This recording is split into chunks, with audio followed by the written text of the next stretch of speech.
जय Hind. Religious and social reform movements के बारे में हम बात कर रहे थे और इससे पिछले वाले सेशन में हमने बात की थी about social and ideological basis for the reforms. आज हमें पढ़ना है about direction of social reforms. ये जितने भी सोशल रिफॉर्म मूवमेंट्स हुए इनका डायरेक्शन क्या था, बेसिकली किन चीज़ों के लिए काम कर रहे थे सोशल रिफॉर्मर्स। और प्राइमरीली दो चीज़ों के लिए काम कर रहे थे सोशल रिफॉर्मर्स।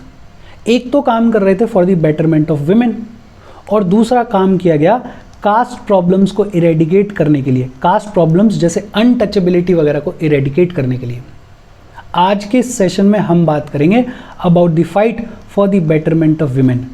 विमेंस की स्थिति को सुधारने के लिए, विमेंस की पोजीशन को बेहतर करने के लिए लड़ाई किस तरीके से लड़ी गई है, उसकी बातचीत आज के सेशन में अपन इनिशिएट कर रहे हैं।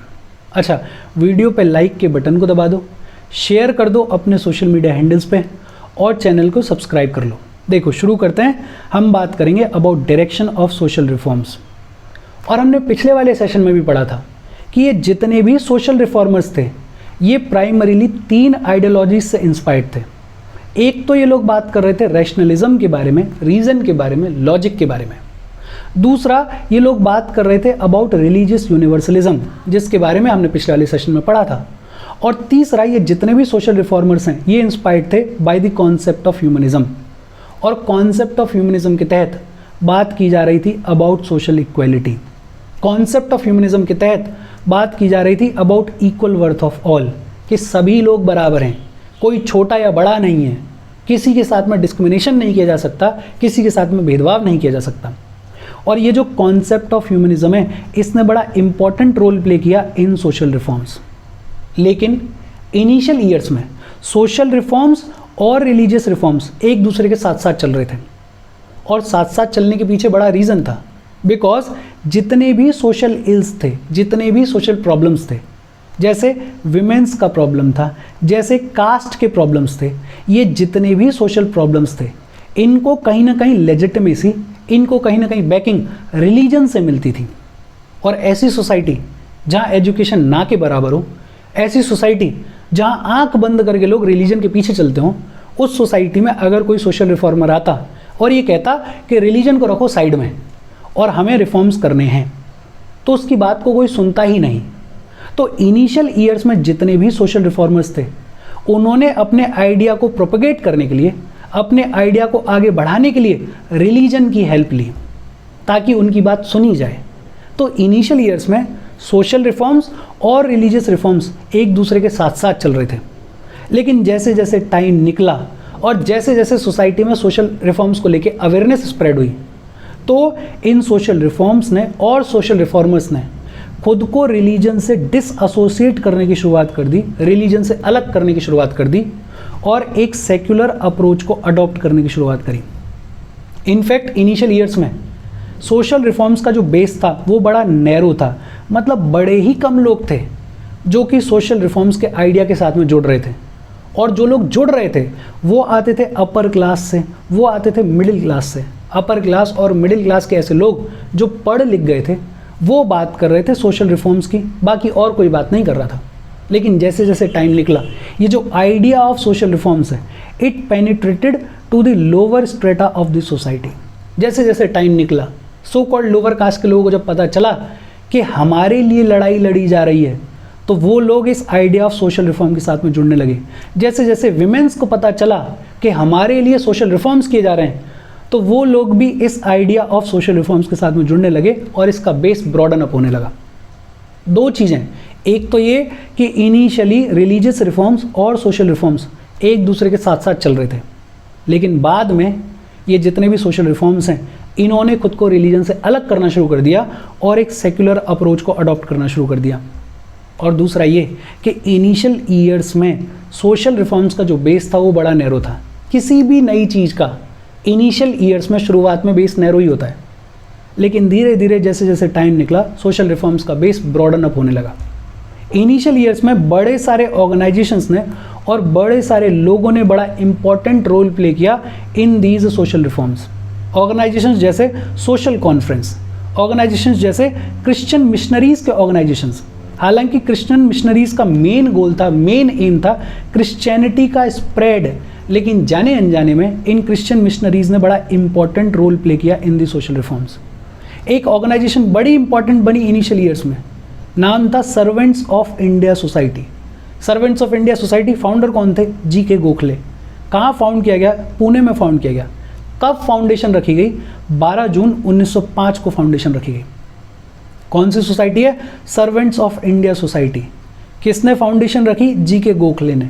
कहाँ रखी? पुणे में रखी। कब रखी? जून 12, 1905 में।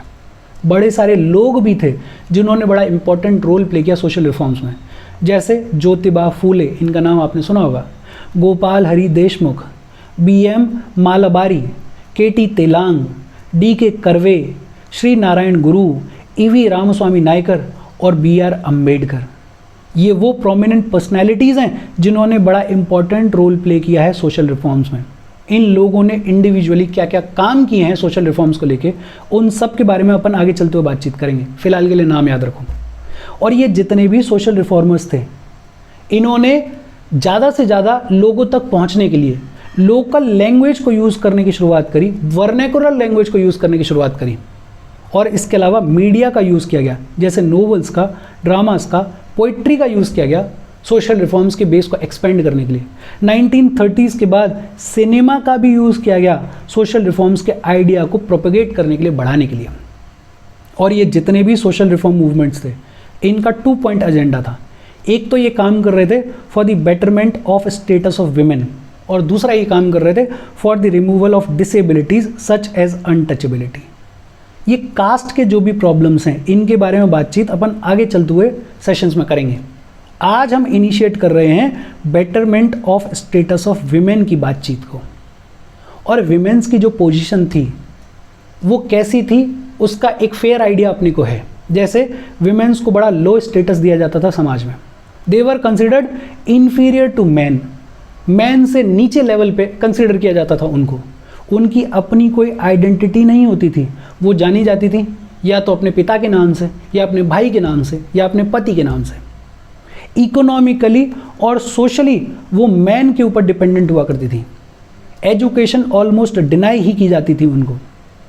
और आज का जो इंडिया है, खासकर रूरल इंडिया, वहाँ पे भी अगर जाओगे तो विमेंस की स्थिति लगभग कुछ ऐसी है, बहुत ज़्यादा इंप्रूवमेंट हुआ नहीं है, बहुत काम करने की ज़रूरत है हमें। उस दौर में पर्दा सिस्टम चलता था, अर्ली मैरिज आम तौर पे देखने को मिलती थी, विडो मैरिज देखने को मिलती ही नहीं थी, बैन लगाया हुआ था, सती जैसी प्रैक्टिसेस प्रिवलेंट थी। मतलब आप सोच सकते हो कि रिफॉर्म्स की कितनी ज़रूरत है। ये जो विमेन्स हैं, इनकी लाइफ एकदम ह्यूमिलिएटिंग है, एकदम इनको निचले दर्जे पर रखा जा रहा है। इनका अपना कोई इंडिपेंडेंस नहीं है, इनको खुद को एक्सप्रेस करने के लिए कोई फ्रीडम नहीं है। इनफैक्ट इनको फोर्स किया जा रहा है कि पर्दा करो, इनको फोर्स किया जा रहा है अर्ली मैरिज के लिए, इनको फोर्स किया जा रहा है सती के लिए, विडो मैरिज पर बैन लगा दिया गया है। हिंदू विमेन जो हुआ करती थी, उनको प्रॉपर्टी इनहेरिट करने का कोई भी राइट नहीं था। पिता की जो प्रॉपर्टी है उसको इनहेरिट नहीं कर सकती थी। और कोई अनडिजायरेबल मैरिज है, ऐसी कोई शादी है जिसमें वो खुश नहीं है, उसको टर्मिनेट भी नहीं कर सकती थी, उसको ख़त्म भी नहीं कर सकती थी। मुस्लिम विमेन के केस में प्रॉपर्टी को इनहेरिट करने का राइट था उनके पास में, लेकिन only half as much as man can do. जितना मैन इनहेरिट कर सकते थे उनके कंपैरिजन में सिर्फ आधी प्रॉपर्टी को इनहेरिट कर सकती थी मुस्लिम विमेन। और डिवोर्स के केस में, अनडिजायरेबल मैरिज के केस में, मुस्लिम विमेन्स की भी सिचुएशन वही थी जो कि हिंदू विमेन्स की थी। पॉलीगैमी प्रिवेलेंट थी, हिंदू मुसलमान दोनों में पॉलीगैमी प्रिवेलेंट थी, दोनों ही एक से ज़्यादा शादियां कर रहे थे। मतलब स्थिति बेहद ख़राब थी इन जनरल विमेन्स की। सिर्फ वाइफ के तौर पे और मदर के तौर पे जो उनको ग्लोरीफाई किया जाता था, वही एक तरीका था सोसाइटी का उनके कंट्रीब्यूशन को रिकॉग्नाइज करने का, कि मदर के तौर पे तो हमने खूब ग्लोरीफाई किया है औरत को, भारत माता पेंटिंग बनाई, देवी की तौर पे हम पूजते हैं। लेकिन ये सारी चीज़ें सिर्फ पूजा में आ रही हैं, ये सारी चीज़ें सिर्फ दिखावे में आ रही हैं। अगर एक्चुअल में कंडीशन देखोगे तो कंडीशन बेहद ख़राब थी। और उस टाइम के जितने भी रिफॉर्मर्स थे उनको ये समझ में आ रहा था कि अगर हमें एक्चुअल में सोसाइटी को यूनाइट करना है, अगर हमें एक्चुअल में एज अ सोसाइटी प्रोग्रेस करना है, तो हमें विमेंस के स्टेटस को इम्प्रूव करने की ज़रूरत है, उसको सुधारने की ज़रूरत है। बिकॉज विमेंस का स्टेटस अगर सुधरेगा तो घर सुधरेगा, घर अगर सुधरेगा तो सोसाइटी इंप्रूव होगी, सोसाइटी अगर इंप्रूव होगी तो नेशन इंप्रूव होगा, और नेशन का इंप्रूवमेंट सबसे टॉप लेवल का इंप्रूवमेंट है। और किसी भी नेशन को अगर ग्रो करना है तो वो अपनी आधी पॉपुलेशन को, विमेंस को दबा के नहीं रख सकता है, उसको विमेंस को फ्रीडम देना ही देना पड़ेगा। और ये रियलाइजेशन उस टाइम के रिफॉर्मर्स के दिमाग में आ रहा था, और जैसे जैसे सोशल रिफॉर्म्स की बातचीत होने लगी, जैसे जैसे फ्रीडम स्ट्रगल आगे बढ़ने लगा, वैसे वैसे औरतों में भी ये अवेयरनेस आने लगी कि उन्हें फ्रीडम चाहिए, उनको भी ये अवेयरनेस आने लगी कि उनकी भी अपनी कोई आइडेंटिटी है। और विमेंस ने और बाकी सोशल रिफॉर्मर्स ने मिल के लड़ाई लड़ने की शुरुआत करी। और फिर तो हमें पता ही है कि जब हमें फ्रीडम मिला और हमारा जब कॉन्स्टिट्यूशन तैयार हुआ तो इस कॉन्स्टिट्यूशन में बहुत सारी चीज़ें ऐसी लिखी गई जो कि विमेंस के एडवांसमेंट के लिए काम करती हैं, जो कि विमेंस के वेलफेयर के लिए काम करती हैं। रिफॉर्मर्स ने अपील करना शुरू किया टू इंडिविजुअलिज्म एंड इक्वालिटी, कि औरतों की अपनी एक इंडिविजुअलिटी है, उनका एक अपना इंडिविजुअल ओपिनियन है, उनका अपना एक इंडिविजुअल एग्जिस्टेंस है, वो सिर्फ मैन के नाम से नहीं जानी जा सकती, वो खुद की चीज़ें कर सकती हैं, खुद का नाम बना सकती हैं। और रिफॉर्मर्स ने बात करना शुरू किया इक्वलिटी के बारे में कि आदमी और औरत दोनों बराबर हैं। रिफॉर्मर्स ने कहना शुरू किया कि जो भी सच्चा धर्म होगा, जो भी ट्रू रिलीजन होगा, वो अपनी औरतों को बराबर ट्रीट करेगा। रिफॉर्मर्स ने लड़ाई लड़ना शुरू किया against polygamy, against purdah system, against child marriage, against restrictions on the widow marriage. बहुत सारे एजुकेशनल इंस्टीट्यूशंस को इस्टेब्लिश किया गया, स्पेशली गर्ल इंस्टीट्यूशंस को इस्टेब्लिश किया गया। गवर्नमेंट को परस्यू किया गया to enact favourable legislations for women, women's के बेहतरी के लिए लेजिस्लेशंस, कानून लाने के लिए गवर्नमेंट को परस्यू किया गया। खूब सारी लड़ाई लड़ी गई और तब जाके थोड़ा बहुत जो बेटरमेंट आज की डेट में देखने को मिलता है वो देखने को मिलता है। और इन्हीं एफर्ट्स का नतीजा था कि सती का अबॉलिशन हुआ, फीमेल इन्फेंटिसाइड को प्रिवेंट करने के लिए स्टेप्स लिए गए, विडो रीमैरिज को लीगल किया गया या विडो रीमैरिज की बातचीत की गई। इसके अलावा चाइल्ड मैरिज पे कुछ हद तक कंट्रोल लगाया गया, विमेन एजुकेशन को प्रमोट किया गया, और इसके अलावा फ्री इंडिया में बहुत सारे लेजिस्लेटिव मेजर्स और लिए गए हैं। किसने किस चीज़ के लिए क्या काम किया है, जैसे सती के लिए किन लोगों ने क्या लड़ाई लड़ी है, कौन से सोशल रिफॉर्मर्स इंपॉर्टेंट हैं, विडो रीमैरिज के लिए किसने क्या काम किया है, कानून के तौर पे क्या लिखा गया है, कौन लोग इंपॉर्टेंट हैं, वो सारी बातचीत हम अगले सेशंस में करेंगे। आज के सेशन में हमने फाउंडेशन रख दी about the betterment of women. Easy और सिंपल सेशन था, कोई डाउट हो please comment. Thank you very much.